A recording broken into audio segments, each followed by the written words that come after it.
names and faces from the session yesterday, and today is our second keynote speaker, and we're very privileged to have David Wheeler, who's going to be Professor David Wheeler, who's going to be talking to us today. Now, I've known David. I was just working out, David, it must have been 2009, so just before you started at Plymouth. And so that was just before he came to the place that I grew up, and it had ended back up doing my PhD. He ended up as the Dean of the Business School at Plymouth University and Pro-Vice Chancellor for Sustainability, where he had a huge impact with, and I'm sure you remember this, your tricameral approach to curriculum, estates and research around sustainability at the university level.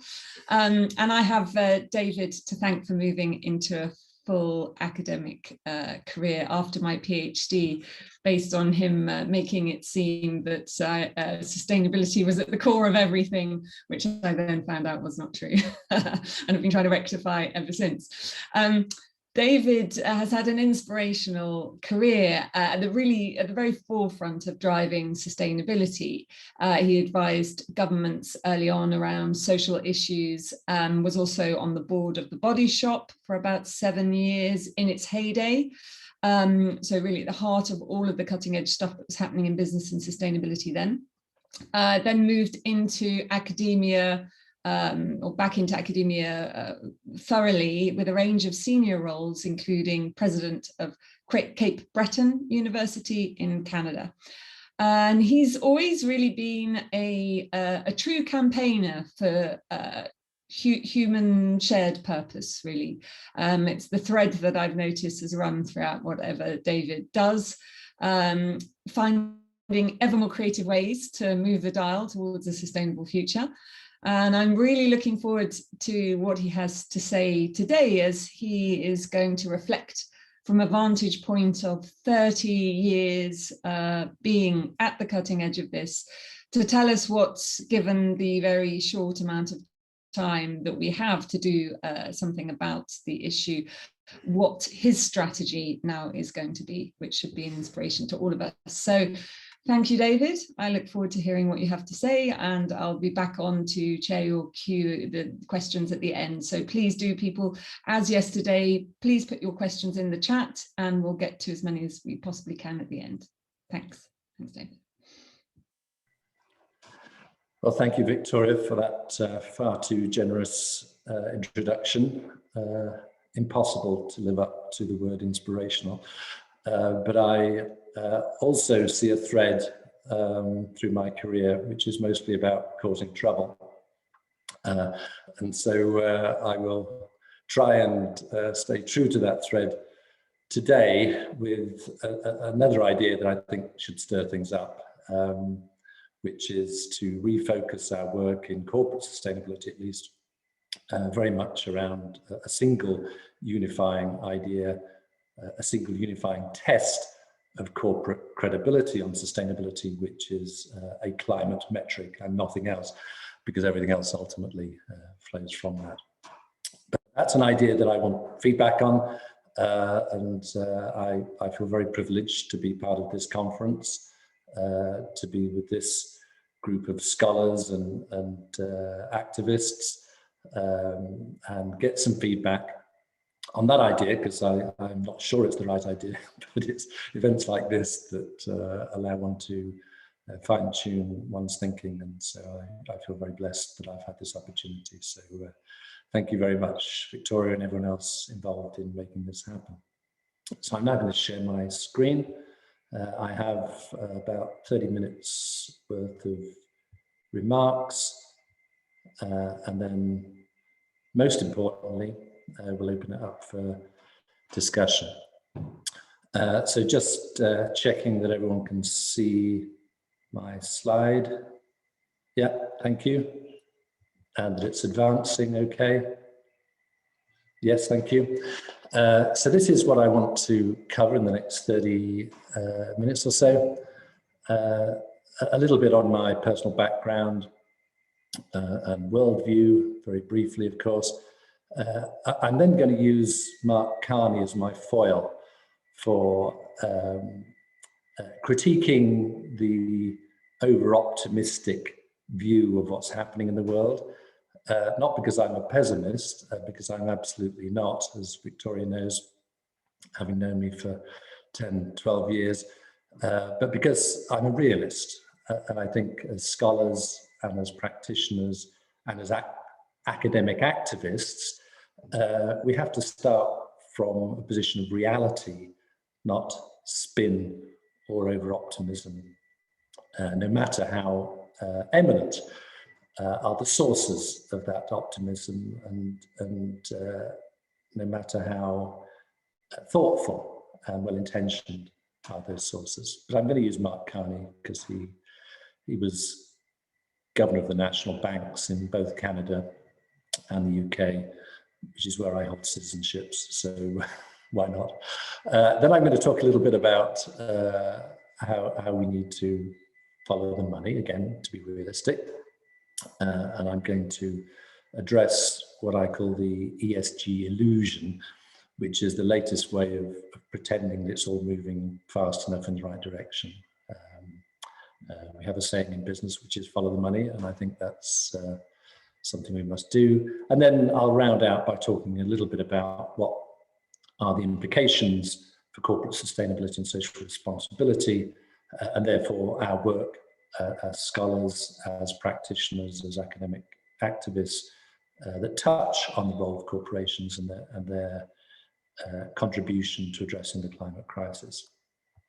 So as Victoria pointed out, I've done a bunch of weird and wonderful things over the years.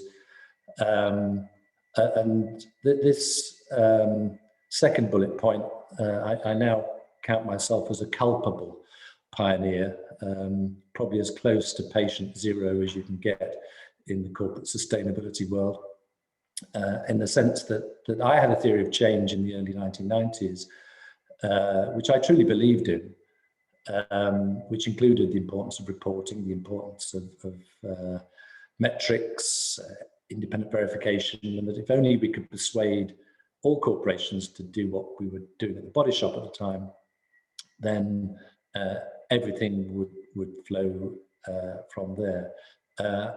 I'm now able to officially recant on that and say, actually,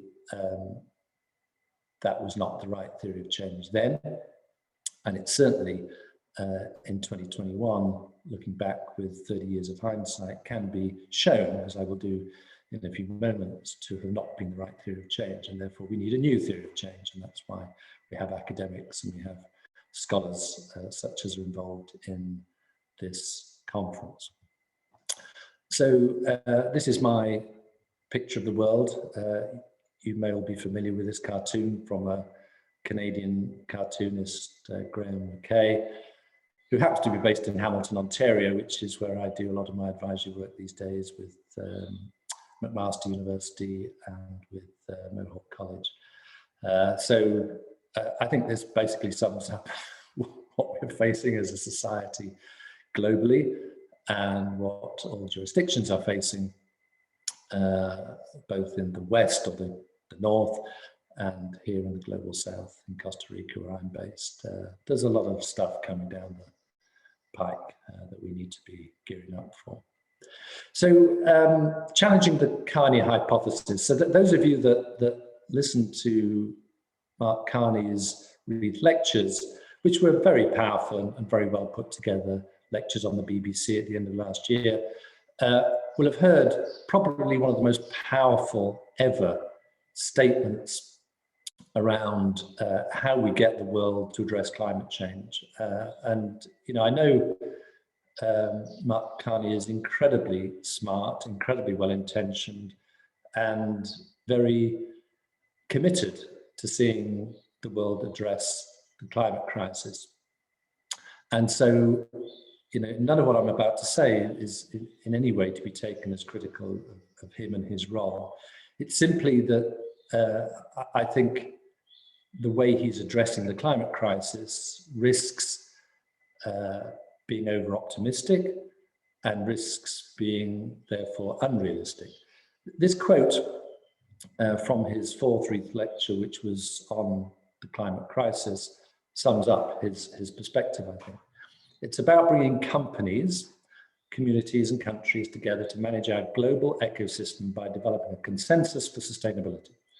We can unleash the dynamism of the private sector to put value in service of values. If society sets a clear goal, it will become profitable to be part of the solution and costly to remain part of the problem.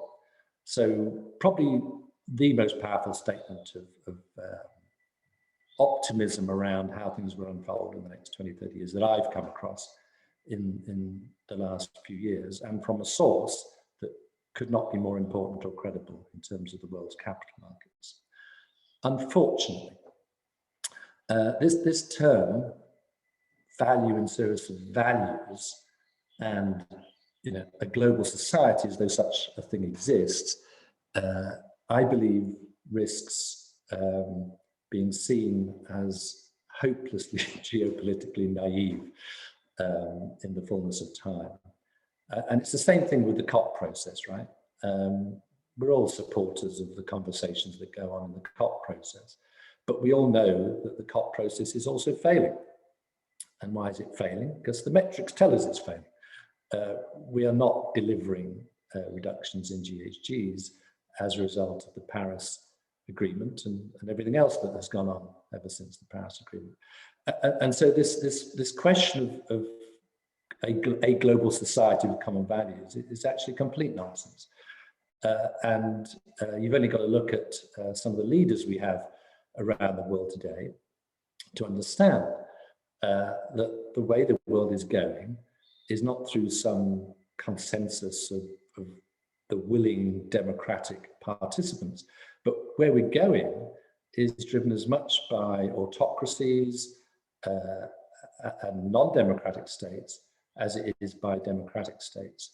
And so when you look at statistics, you look at the BRIC countries, they command very, very significant parts of the decision-making apparatus of the world, whether it's fossil fuels or whether it's simple demographics. And this statistic at the bottom, that in 2030, 80% of the world's middle classes will live in the global south, sums it up for me, really.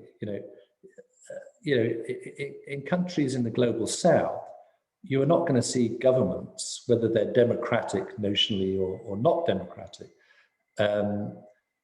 failing to exploit their natural resources and therefore failing to deliver health and social services and education to their people anytime soon. That's simply not how things work in the global south.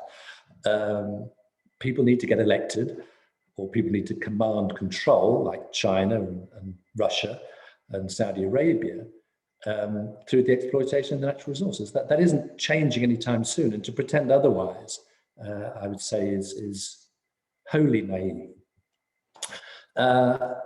And then, if we look at, just what's happening in the fossil fuel industry as one set of indicators of whether or not the Kanye hypothesis is getting any traction.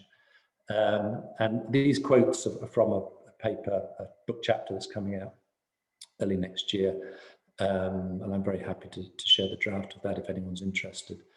But we know from the IEA and many other sources that the fossil fuel industries, especially oil and gas, are not diversifying at anywhere near the rate they would need to diversify if there was a serious reallocation of capital going on.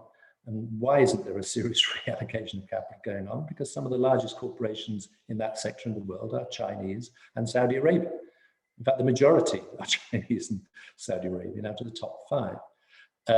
So we're simply not seeing the sort of strategy shift that you might expect, notwithstanding what BP and Shell are talking about. The vast majority of the sector is not reallocating capital away from fossil fuels.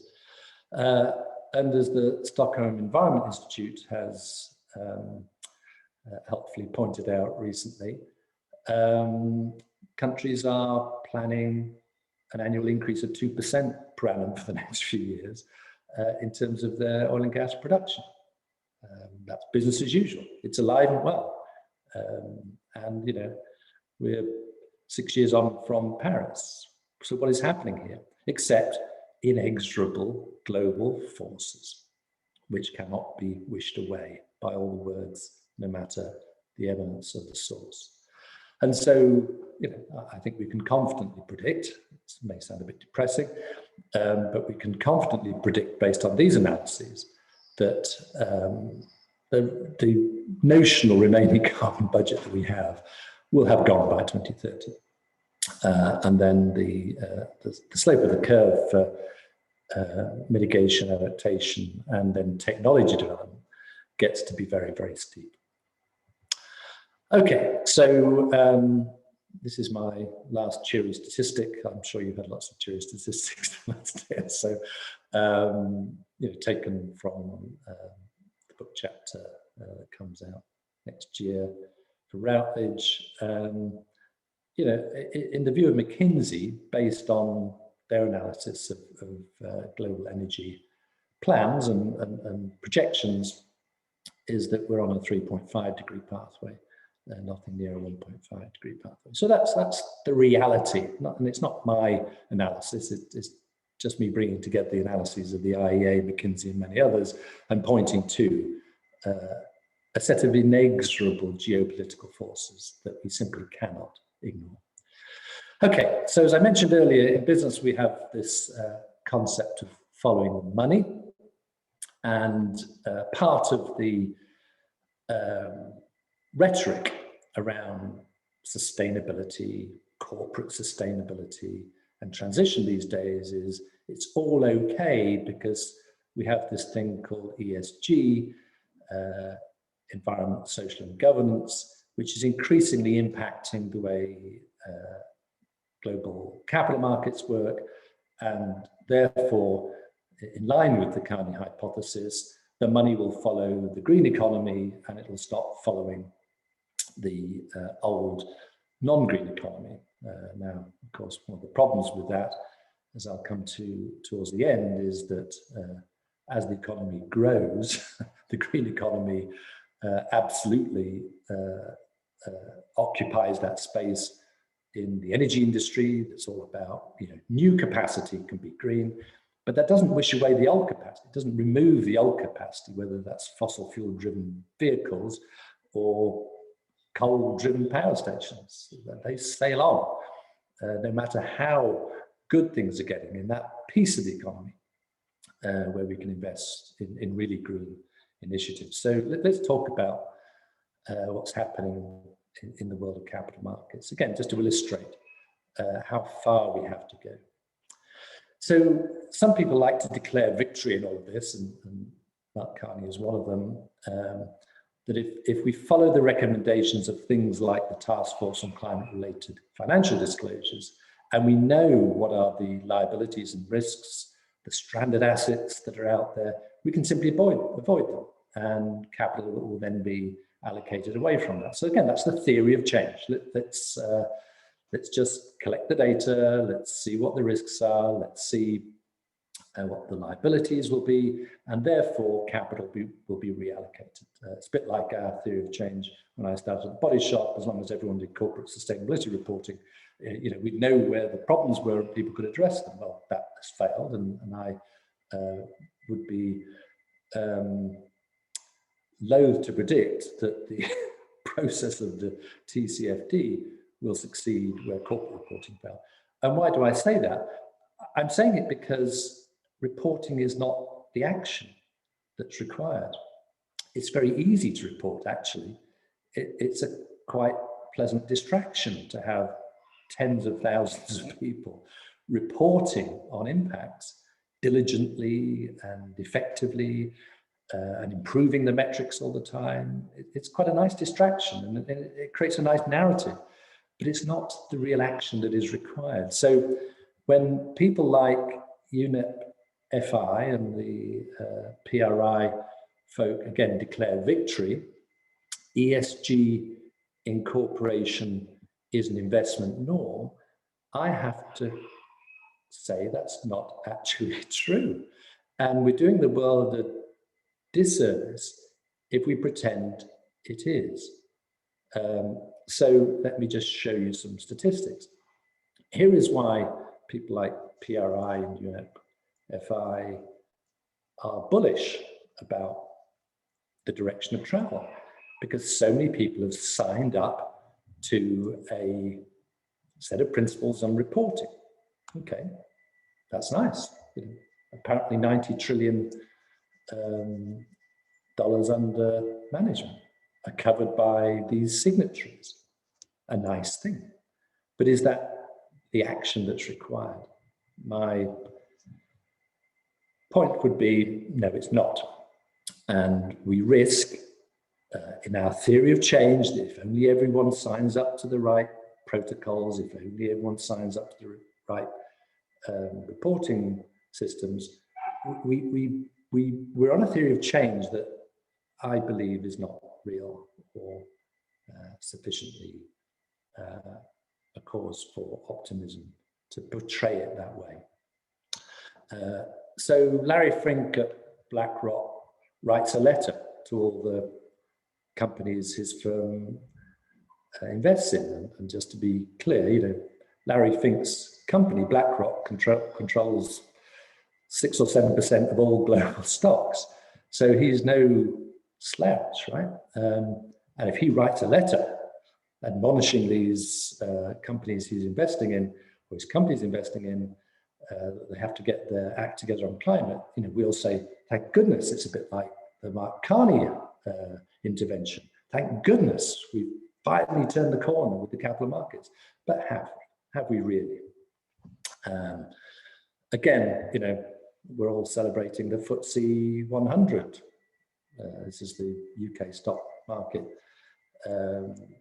Now signing up to net zero by 2050. Okay, great.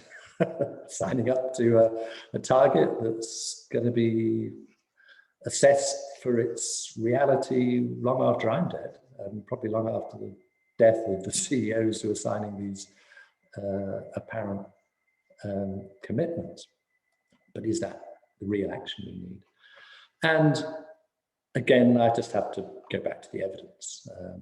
So now, of course, Larry Fink is being called out for the contradictions in his own portfolios. Former BlackRock executive now blowing the whistle on greenwashing of these so-called ESG funds. Because what's really going on here is not that capital is moving rapidly and inexorably into green at all. People are writing a lot of letters. People are doing a lot of analysis. And why are they doing that? Because pension funds and other investors don't want to be sued in 20 years' time by their pensioners because they missed some liabilities. Well, how do you cover yourself against liabilities? You say, well, we wrote to the companies we were investing in.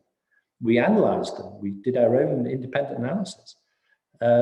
So a little test here for everyone. If you listen to UNEP FI and the PRI, you'd say, what proportion of the 90 trillion global value of stock markets today? So there's $90 trillion worth of stocks sloshing around in the global economy. What proportion of those do you think is really green? It's around 1%, according to BlackRock. So this is the money that is proactively put into the green economy. Now, the green economy has been assessed, and this is renewables, waste management, environment, and all the rest of it. The economy that we believe has to grow, right? There's various ways of measuring it. But the best statistic I recently saw was the green economy is around 5% of the actual real economy. So if you take global GDP being, around $80 trillion, 5% of that is green. And that's the money you want to see flow from stock markets and elsewhere to growing that green economy. The oil and gas sector, by the way, is around 4 to 5% of the global economy. But in terms of stocks, it's only about 1%, according to BlackRock themselves. Let's think about the bond markets. Let's follow the money there. You all know what bonds are. These are promises to pay back a debt in 20, 30, 40 years' time. A lot of it is sovereign, a lot of it is governments, some of it is corporate. So what proportion of the 100 trillion plus global value bond markets are really green? Less than 0.5%, according to DZ Bank. So we've got the World Bank, we've got all these other multilateral development banks. Surely they're going to support the transition, particularly in the global south. And here we see, fantastic declarations. And I've worked with IFIs and MDBs over the years, and I'm still an advisor to the Canadian Export Credit Agency and to the European Bank for Reconstruction and Development, both of which are fine organizations. And I'm always impressed by what they do. But when we look at the amount of money that they can mobilize on behalf of the world's governments who fund them, 65 billion per annum on climate by 2025, against a global economy, remember, of 80 trillion. So this is again less than 1% of global GDP that the multilateral development banks affect. And now let's move to the commercial banks. Because again, a lot of the commercial banks tell a great story on ESG and blah, blah, blah. And guess what they've been up to since Paris? According to a recent report, 60 banks, and there's JP Morgan Chase leading the charge with Citi, Wells Fargo, and a couple of Canadian banks, RBC and TD, right up there. Providing $3.8 trillion of financing for fossil fuel companies since Paris. $3.8 trillion. So you compare that to the 65 billion from the multilateral development banks. We have to keep all this stuff in proportion. And there's the report that came out just a couple of weeks ago. Fossil fuel financing from the world's 60 largest commercial banks was higher in 2020 than in 2016 and 2017. Does this look like a business case for corporate sustainability succeeding? I don't think so. I don't think so. So let's now move to the implications for corporate sustainability and corporate social responsibility. I would conflate those two concepts because they're both as muddy as each other. And what do we do about it? Because as academics, we have a lot of freedom of choice. We can deploy our research time, we can deploy our teaching time how we want, usually, with a few constraints. We are in a position to redirect our work, our research, our activities, our activism towards addressing the real problems and the real opportunities that there are out there. So let me now step you through some of the conclusions that I've come to in my recent research and recent writing, and then I'll open things up for discussion, having given a bit of a plug for the one metric idea. So this is the summary of what I would say is the inconvenient truth on corporate sustainability. So to be positive, there is no doubt that a lot of good things have happened since I started on this journey in the early 1990s after spending 10 years in international development. So when I started with Body Shop International, this was very much a minority sport in the corporate world. It's now huge. There's more than 250,000 people on the LinkedIn Sustainability Professionals group. So there's a lot of activity going on there. A lot of good things have happened, particularly on things like eco-efficiency. In most industrial sectors, cement, steel, etc., there have been significant gains in efficiency per unit of production. But of course, production has increased and it's continuing to increase and will continue to increase the next 30 years when we're supposed to meet all these net zero targets. So what's happened is that all of the gains have been offset by economic growth. So that's, if you're wondering why climate impacts continue to go up, it's because of economic growth. There's been a ton of sectoral international reporting systems, GRI on to TCFD, etc. Numerous standards, and wonderful people like Victoria working on all these standards. Numerous standards that have been adopted and have been followed, but there's actually very little evidence that there's been a material net impact on raw material use in any sector as a result of all these standards. And the economists have two concepts. One is called the rebound effect, which is essentially the same as the comment in bullet one, which is, as we get more efficient, guess what? We use up more stuff. That's how capitalism works. And then there's the fallacy of composition in economics, which says that just because one company can do something doesn't mean the rest can. And in fact, that's how competitiveness works in capitalism. You can only have so many Patagonias doing what they're doing in the apparel industry.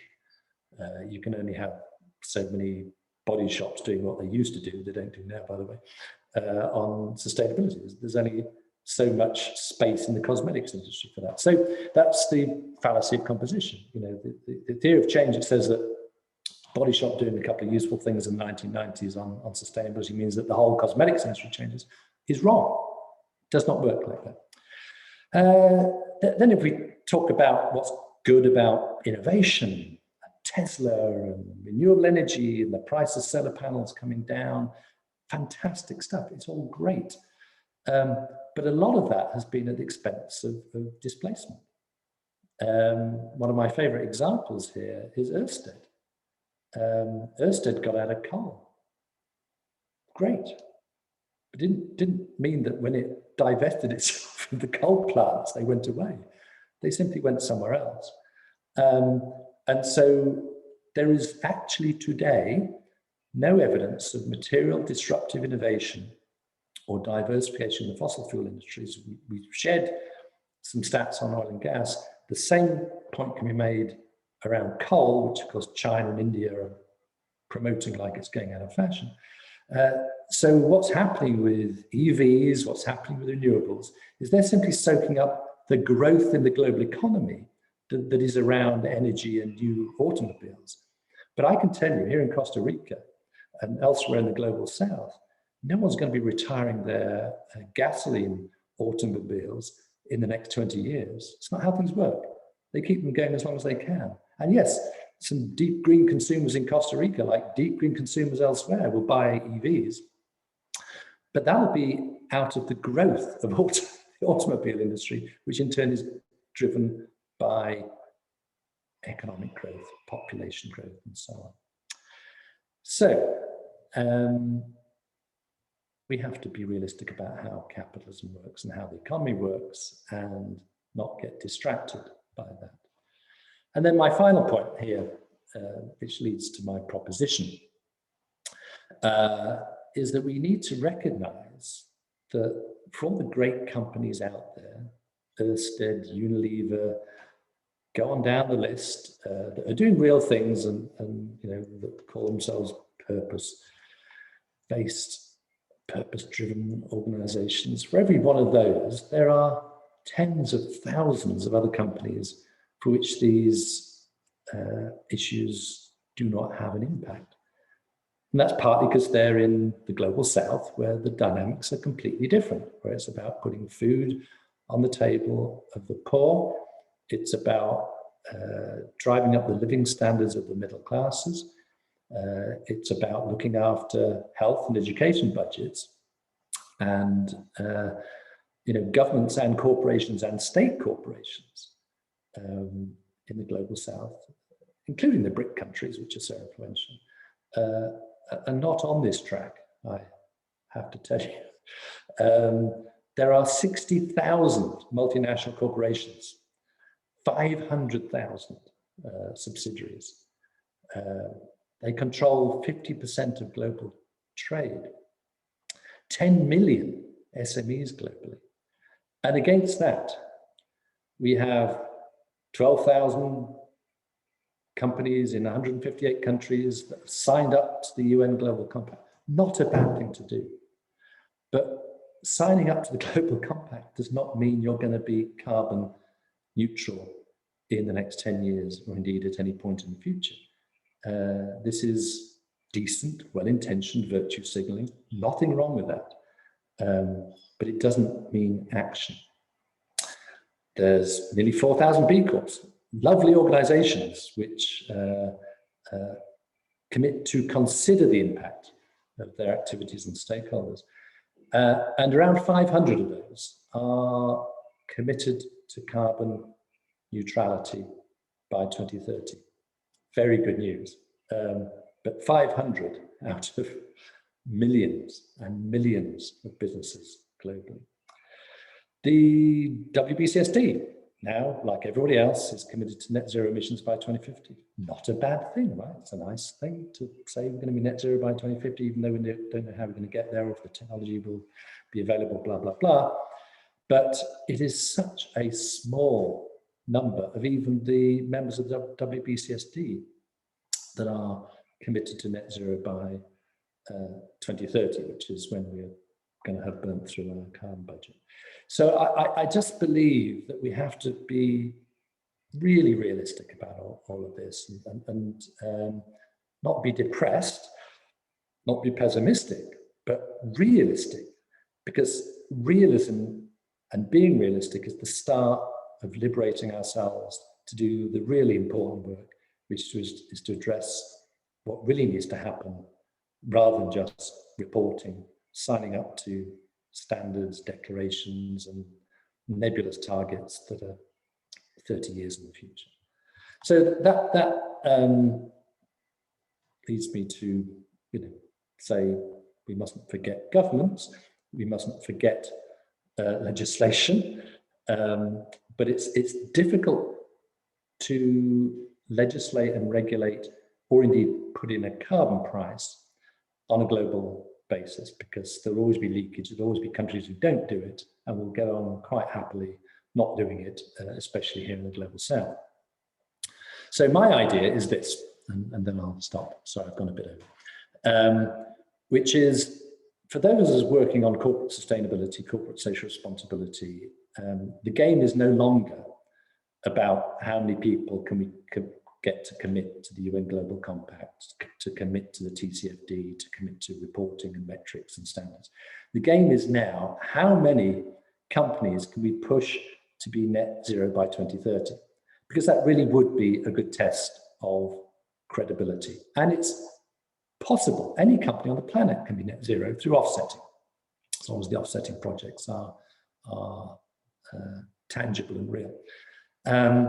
So my idea is that we should really move towards one superarching, one overriding metric of whether or not a company is responsible, is pursuing sustainability, which is, don't give me the narrative about what you're committed to in 2050, I'll be dead. Give me the narrative about how your GHG emissions are coming down to zero by 2030. That's meaningful. And there's already a handful of companies, 500 B Corps, who are doing that. It needs to be millions, right? So what will it take to get millions of companies to report on that?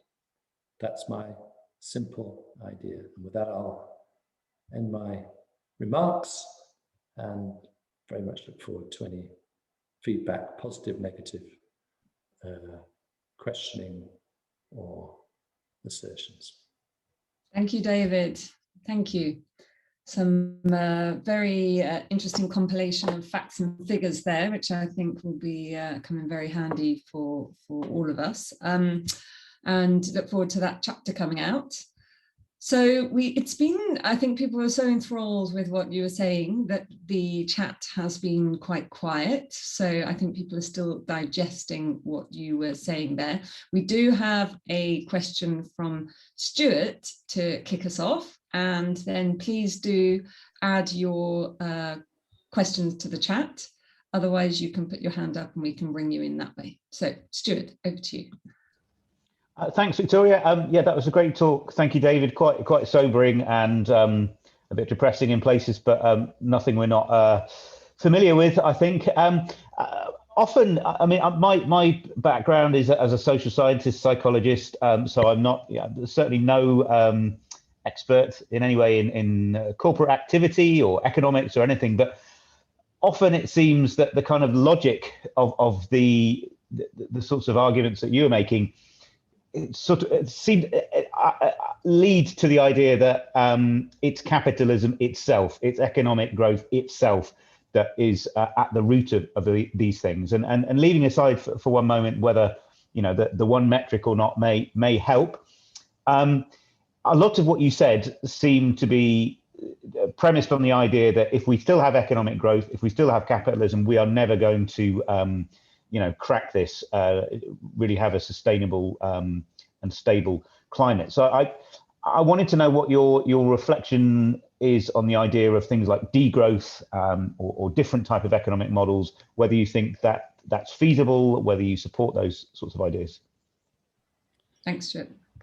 Yeah, great question, Stuart. And yes, you got it in one. Capitalism is the problem. I'm a big fan of Tim Jackson's work, Peter Victor's work. Peter Victor is a very close friend, actually. We were at York University together for a number of years, and I'm still in regular contact with him. So he's been one of North America's leading players in the zero growth economics argument. I'm always reminded of the quote of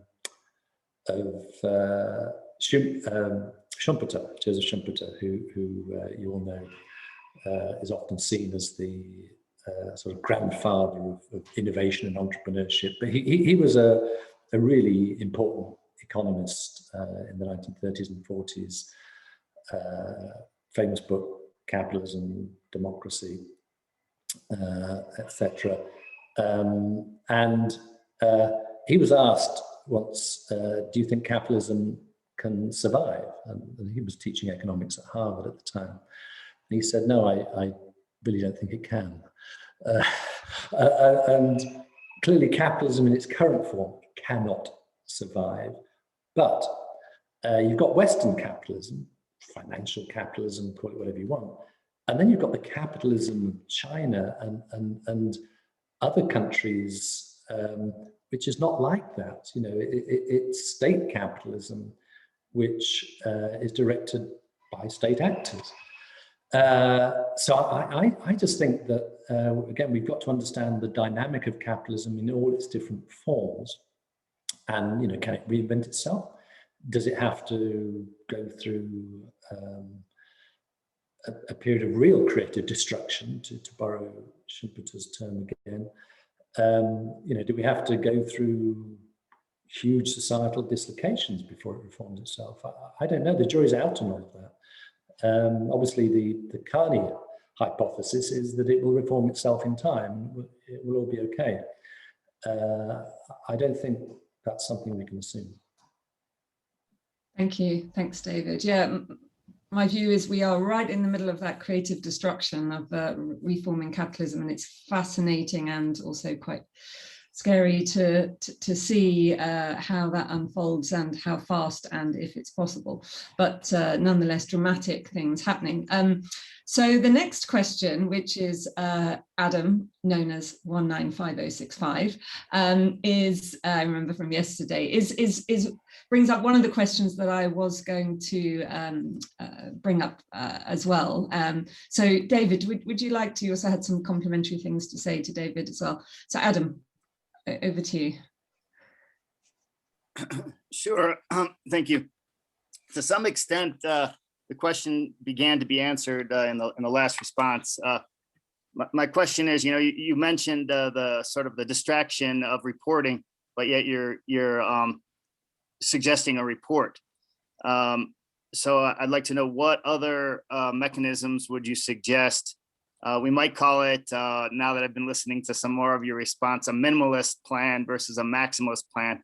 I'm not sure that a maximalist plan is realistic, since we only have 9 years left until 2030. So actually, if you could add a little bit of philosophy regarding minimalist versus maximalist plans as you're critiquing capitalism, as well as very concrete mechanisms beyond reporting in a realistic way, that is maybe our best last hope for addressing mitigation and adaptation. Thank you. Well, thanks for that, Adam. It's a lovely invitation for me to philosophize, which I deeply appreciate. So yeah, my one metric thing is an appeal to have one test of corporate sustainability. So I do not want to see anyone producing any more corporate reports, ESG reports or whatever, that does not have that graph on the front cover or on the first page. I mean, I'm just not interested, right? I think it's all a distraction. Unless you have that one graph on the front of your report that says, here's how we're addressing our climate impact in the next 8 years. So that is a minimalist condition for me ever talking about corporate reporting ever again.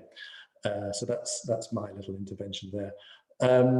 In terms of the maximalist thing, I think as scholars, researchers, academics, practitioners, academic activists, the place I've reached now is that it's all about doing stuff that is practical. So, I'm here in Costa Rica. Me and my partner have a 16-acre finca farm that we are living a very low carbon existence in, and we have a lovely community locally, and we barter stuff, and so we're living that as a lifestyle. I appreciate that's not feasible to everyone, but I do think in our own personal lives we have to do what we can. I do think that in terms of our research, we have to focus absolutely on the green economy, growing the green economy. So one of the projects we have here is what would it look like for the region we're in to diversify away from cash crops, bananas, pineapples, etc. And so we're developing a project that would be all about resilience for the Brunca region, which is southern Costa Rica, that would mean that people could be less dependent on cash crops, which are, of course, an environmental disaster. And I think the more of us that can get involved in those potentially transformative projects in our local economies, which could scale, by the way, the better. The more we're exploring how we can accelerate electric vehicles, how we can accelerate renewables, how we can accelerate decarbonisation of high impact industries. This is all useful work. What is not useful work, I would say, and I know I'm being provocative here, is having 250,000 people working on standards and reporting. That's not useful work. Useful work is about real transition, getting involved in projects and helping advise people who are doing real transition, homing in on that 5% of the global economy that is really green and growing it, getting involved with those organizations, those entrepreneurs, those social innovators that are growing the good stuff. Okay, thanks. Thank you, Dave. Thanks, Adam. Okay, we have Mary Kay now. Thank you, Mary. Going back to the philosophizing, giving David another chance. Thanks, Mary. David, thank you. You sound like a weary ancient seer. That's how like knowledgeable, kind of out there telling us the truth. And yet we, as I said in my thing, blind like Oedipus. Too late. It's going to be too late when we recognize what you say. So I wanted to ask this of another speaker yesterday in this conference, but I'm going to ask this of you. What is the relationship between knowledge, the kind of knowledge you are able to provide us, our psychology, and action, for the common good, whether it's the corporate world or us, like it has to happen at both levels, doesn't it? It's not just, we ordinary folk trying to do our little bit. Yeah, that's a lovely question again. Thank you. Well, I quite like Meg Wheatley's work. If any of you have read Meg Wheatley's perspective on this, she's someone who, as a management consultant and as a management guru, has tried to change the world a lot over the years, and now says, what was all that about? You know, she also speaks about being real. You've got to start by being real. And so I've tried to be real today. And you've got to get people around you, right? You've got to have your tribe or your group of friends and collaborators who you can trust and you know you have a similar philosophy to. And that's why conferences like this and conversations like this are so important, because it gives us all strength. And then from my point of view, you keep fighting. I mean, I can't get up in the morning and not fight for the possibility that change can occur. I'm still angry about global poverty. I'm still angry about all the things I've always been angry about. So I think that's what drives my personal interest in these topics. We can't just give up if we care. Now, does that mean we're going to win? Does that mean we're going to avert climate catastrophe and biodiversity catastrophe and the sixth extinction? Maybe we won't be successful. However, if good people, as are attending this conference, don't put their efforts in the right direction, we certainly won't. So I think we're fighting for a possibility here. We're fighting for the possibility that we can avert the worst of these changes, that, you know, by the time my children and grandchildren are 60, 70, 80 years old, it will be a better world, one way or another. We'll have reached some form of accommodation with the planet. We will have to have done. But I think that's the only way I can approach it. I mean, and you know, I'm certainly not depressed. I don't lack for drive and ambition for this agenda. But I want to be realistic, and I want us to put our efforts where our efforts are best going to make a difference. Right. I don't think you're depressed. I said weary because, you know, I share with you that weariness, you know, and I was wondering also, how do we adapt in the meantime? I mean, how do we go from here to the catastrophe?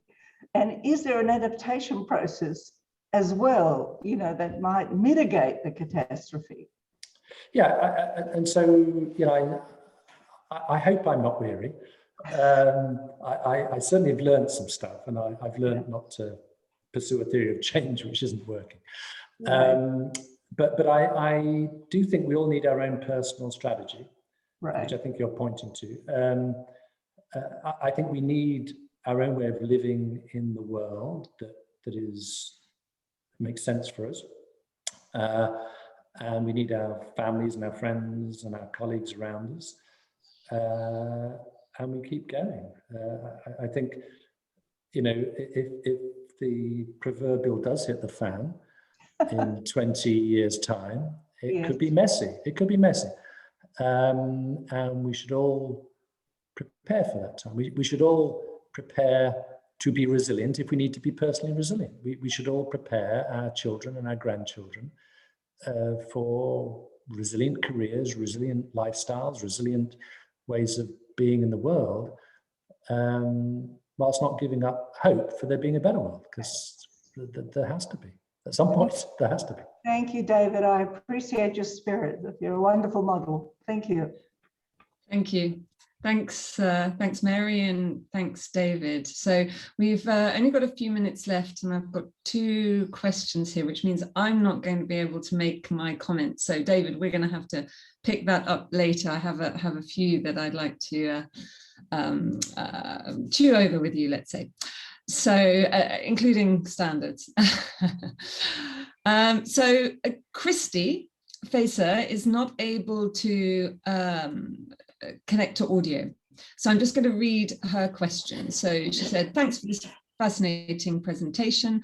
Unable to speak on screen, but would point out that net zero commitments have also recently been promoted by PFI and Mark Carney, but both have also ultimately noted the risk that this could drive a wave of offsets that have no real impact on the carbon budget. Do you have any comments on this and how we can ensure meaningful offsets in the short term to get to net negative in 2050? Because obviously offsets were a key pillar of the solutions that you were talking about, David. Yeah, offsets and new technology. And so I've got a whole other story I can tell about new technologies that are realistic or not realistic. So yeah, I think there are people who can guarantee you offsets are real. And, I think you have to use them. I am not an expert in offsets. I do have an interest in forestry, including here in Costa Rica. But I do think that, what the EU has done in terms of biomass and use of forestry products has been nothing short of scandalous. The notion that you can hope, burn biomass and then hope that someone else plants other trees to suck that CO2 back out the atmosphere is a terrible policy decision that the EU made several years ago. So yeah, I'm absolutely with the question. I think offsets must be real, and they must be verifiably real, and that's a useful thing for academics and practitioners to get involved with, because the world's going to need a lot of that, for sure. Okay, thank you, David. So Christine, very kindly, and hopefully maybe we can just fit in the two questions. She kindly said, would I ask my question instead, because she's interested to hear my comments. So I'll make one of them maybe, and then we'll move to Christine's question before we leave. Okay, so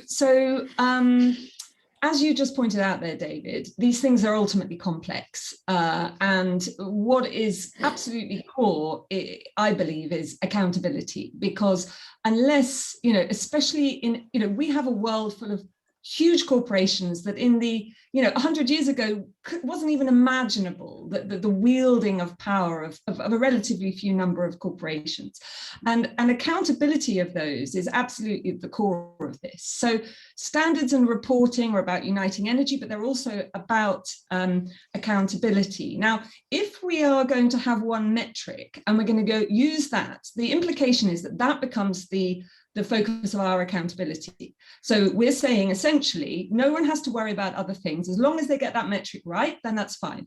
So my concern is, and this has been my deep concern and what I've worked hard for over, the last 20 years, since I really understood, which I would say is probably about 15 years ago, is that this is much bigger than climate change. And if you speak to soil scientists, they'll say that is the biggest issue that humanity faces. You speak to biodiversity experts, they'll say it's that. And you've got your wave diagram showing the biodiversity issue there. The issue I think that we have is if we focus on one metric and we simplify it to that degree around climate change, we risk driving solutions in a simplified way when actually they need to be really quite complex in order for us to be able to be sure and have the accountability systems that say we're not just solving climate change and creating a whole heap of worse problems for ourselves. So that would be my question there, David. I don't know if you can just maybe answer that quickly. I will. I mean, I'd say that real accountability comes from governments regulating and taxing corporations. That's where real accountability comes from. Secondly, when it comes to this one metric idea, I'm not saying don't take into account all the other stuff. Don't continue to, improve your impacts on the biosphere, etc. That's all good stuff. I'm not saying don't do that. I'm just saying if, in addition, you are not reporting front and center on that one metric, don't tell a story that you're in line with 4 of the SDGs and 17 of the 128 metrics, and that's meaningless. We won't have a planet, we won't have people and species existing on this planet unless we address the climate crisis. So that for me is why it's so super arching. It doesn't mean to say we don't do the other stuff. It just is a simple plea for not being distracted from the number one issue of our times, and certainly for the next 8 years. And so, just don't tell me what you're doing on all these other 128 things. When the Body Shop produced its first, independently verified triple bottom line report, it was 300 pages long. I now deeply regret doing that, because we set in train, or helped set in train, an approach that I think has proven to be completely fallacious. And I have to fess up to that. I have to admit that was an error of judgment. You know, there's reasons why it happened, and I can do another talk on that. But I would say that we must not get distracted from a singular focus on climate for the next little while. That doesn't mean to say we don't do the other stuff. It just means to say, don't give me that narrative about what you're committed to in 2050. Don't give me that narrative about 128 things you're doing, you know, across the gamut of the SDGs, which, by the way, are themselves contradictory. Tell me what you're doing on that one, front and center, because that's what matters. So your theory of what's ultimately material. So that's very interesting, and we can pick up further that later on. So let's finish off now with Christine's question, and also to remind you that you have a discussion forum to continue this. So this is not the end; it's just the beginning. So Christine, thank you. Thank you so much, David, for a very inspiring talk. Very rich. Now, I don't think you can actually answer this question, which was also why I asked Victoria to just leave it be, because it's just because leading to also to the talk we had yesterday about activism and about you can say going into politics as scientists. I was just thinking of this paradox that actually what we're talking about is that capitalism is the problem, and yet we are experiencing, at least in Europe these years, how corporations play a larger and larger role in financing academia, and that what is really being pushed in Denmark, where I'm situated, is what we call industrial research as the main, you can say, pillar of academia, or at least as the trend of how to finance academia these years, right? So how are we to, as scientists or as academics, to actually go into a constructive dispute on capitalism when it's also feeding our table, you can say? Well, I can attempt to answer that because that's the struggle I've had the last 40 years. I think if you're a tenured academic in a North American sense, or you have a safe academic job in a European sense, or safe-ish academic job in a European sense, you can stay true to your values and the evidence and the work you're doing. You can be critical of corporations, and you can engage critically with corporations if you're careful.